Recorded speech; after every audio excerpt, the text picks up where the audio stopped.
Lorsque les eaux sont chaudes, les écrevisses en pleine activité alimentaire peuvent nous poser de sérieux problèmes et mettre à mal notre pêche. Je vais vous livrer mes 10 conseils pour les contrer. Pour moi, le plus important reste l'èche.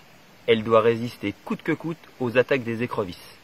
En leur présence, je blinde systématiquement mes èches avec du Bodyguard, qui est une gaine thermorétractable. Les assauts répétés des écrevisses entraînent bien souvent la perte d'un stop appât classique. Pour éviter cela, j'utilise des bed stoppers qui vont pénétrer l'appât en veillant bien à écher du côté plastique. Ainsi, impossible de perdre l'èche. Le cheveu est un élément important. Il doit résister aux pinces des écrevisses. Pour cela, il faut éviter les élastiques ou le fil dentaire et privilégier une tresse costaude pour sa réalisation.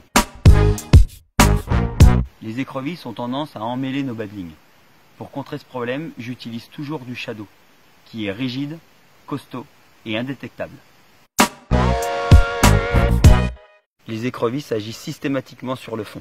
En utilisant des appâts flottants et un badling adapté, vous réduirez leur action. Certains utilisent des filets pour protéger leur èche. Je vous le déconseille fortement car elles pourront le couper. Et même s'ils résistent, elles finiront par pression parvenir à bout de votre èche. Les écrevisses viennent rapidement à bout d'appât friable. Je vous conseille de faire durcir vos bouillettes en utilisant de gros diamètres afin d'augmenter leur temps de résistance. Très utilisateur de sticks, de filets solubles remplis de pelés ou encore de pâtes d'enrobage, j'évite de les utiliser en forte présence d'écrevisses afin de ne pas les attirer encore plus sur mon èche.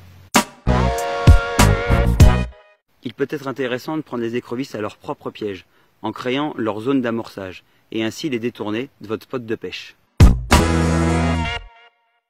Dernier conseil, les écrevisses finiront tôt ou tard par venir à bout de votre amorçage.